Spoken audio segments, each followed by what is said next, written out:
Sports professor Rick Horrow inside the $1.3 trillion business of sports. We're on the record. We're at the SEICon conference, Sports Entertainment Innovation Conference. It's a tremendous thought leadership event. Year two gets better every year. Collaboration between Circle that put it on together and UNLV and Syracuse, the David Falk School, but so many more people from both institutions, including Syracuse. Rodney Paul, PhD, sports economist, director of the Sport Analytic Program, and a professor of the Department of Sports Management at Syracuse. David B. Falk, College of Sports and Human Dynamics. A mouthful. Thank you very much for joining me. Thank you so much. Appreciate it. Appreciate it. Obviously, the whole world now depends on analytics, and it is a $13 trillion business of sports, although when you add up some of the global and television, media, entertainment, it's even more than that. Tell us how you kind of advance the traditional thinking and take the whole industry to the next level. Yeah, no, I think it goes back now almost a decade, maybe a little bit longer than that, where when I first got to Syracuse, wound up being able to bring a group of students on a research project up to MIT Sloan, a sport analytics conference, and we got into that, and after that kind of created a little buzz around the university, and was kind of wondering what to be able to do with that, and I was asked to be able to design a program around this, and in doing that, kind of created something unique in the sports space, where be able to do a lot of coding, a lot of mathematical modeling, statistics, mathematics, calculus, etc., all blended into one major, and be able to put the students through that to prepare them to work from anything from the Moneyball type jobs with teams to business side work on sponsorship, right? A wide range.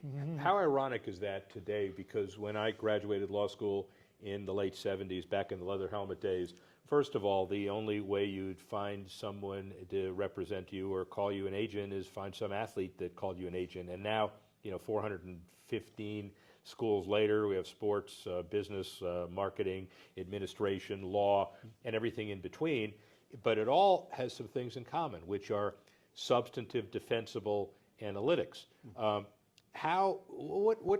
are the biggest components of the transition over previous to today and even post-pandemic? What's it all like? I think from the industry side, I think about preparing students for this in terms of what we do is kind of really more of a focus on the data, right? Being able to interpret, but also be able to forecast and project. And I think that's the real thing that's interesting now with machine learning and AI and everything that's coming into that, to try to stay on that cutting edge and develop students that can build those models and be able to forecast well in anywhere from the player performance side to the business side. And that's what we try to do. You're probably one of the most important humans to ask this question of. Are you scared of AI, or are you embracing AI? Really embrace it. We've gone ahead and as a program embraced it to be able to say, we think it's here, we think it's going to stay. You should be able to learn to use it effectively, ethically, and be able to get as much out of it as it can to amplify what you can do and be able to teach yourself, as opposed to be able to take over your job or be scared of it in that sense. So some of the applied skills are pretty easy. We'll get to the consultant side in a few minutes. But esports, all of the kind of sports that use traditional economic and mathematical analysis. Talk a little bit about the future of esports. Yeah, I think esports is very exciting in terms of everything that's happening with all the data being kept and all the data being kept from the start. So you think about it from historical sports, there was bits and pieces of stats captured all the time, but now from the start, this massive amount of data that's there, and be able to learn so much about different things that we might not be able to learn in other sports in terms of what's being tracked. I think in terms of what's happening in front of the screen, etc. So I think there's a wide open ways to be able to learn about human behavior and about human performance under pressure, but also things that would go ahead and be able to relate to what does the audience really want to see and how can we grow this. So if a guy throws something at the screen when he lost, the human behavior under pressure, not very good, right? That's true. Depends on what he threw and if he broke it or not. Very well put. Do we predict how far esports will go? We think it's going to be in the 2032 Olympics, Saudi and beyond. And people who used to think that NIL wouldn't apply to anything other than physical sports, obviously that's a idea. How far does esports go? I think as far as, I mean, the ceiling is just extremely high as Yeah. far as it really can take it, I think. As you can be able to appeal to a wider and wider audience, I still think that's the key, right? There's still people out there that when you say it might not really know what it is. So I think that goes ahead and gives you particular upside to be able to see, because most people would know football or soccer, right? Yeah, right. But the esports, there's still a wide range of people that probably could be interested but really don't understand it. So I think the growth potential is pretty high.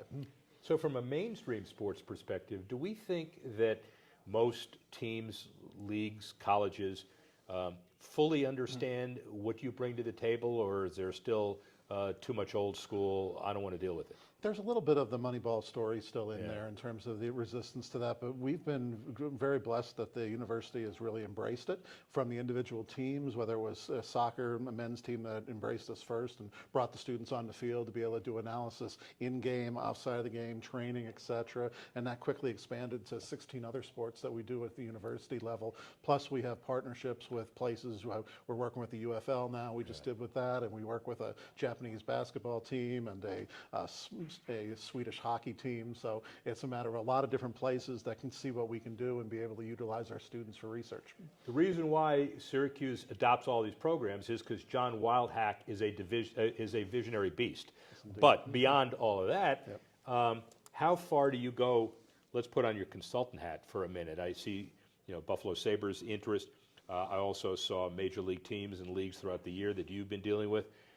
Is your analysis packageable and sellable to teams and leagues across the globe? It depends. I think in some ways, yes. In other ways, it depends on how quickly the technology is moving and things. I mean, I was involved in more stuff going back 15, 20 years ago when it's on kind of cutting edge with this, and now, be able to stay involved with all that. But there's a new, range of people being able to do that with different skills and things as well. But that's really kind of what we are putting on the students, that you're next in line to be able to do these type of things, and it's really exciting to play a part in their lives. Ladies and gentlemen, the guy is faculty advisor to baseball statistics and sabermetrics club at Syracuse. We'll have those video rights for that available for sale in the future, so you can see some of those very dramatic discussions. But obviously I jest, and obviously there's a lot more room for that now. So predict for us, kind of finally, what the future looks like as far as sport analytics down the road. Yeah, I think we're trying to be able to think about this from a biomechanics standpoint, as that's, we're probably going to be behind the teams always, right? Because the teams are being able to develop this in secret and not really share it. On the business side, they're happy to share because they want all the other teams to be successful. But on the player side, so we're trying to be able to figure out from the biomechanics side and other things that now we can be able to get really detailed data by the microsecond. What can we be able to do with that from the performance side? I think that's where it really gets exciting to me. And are there other business areas where it hasn't really hit yet in terms of data-driven decision-making that we can still be able to expand to? So let me understand. So you give them 97% of the package, and that last 3%, that's going to cost you.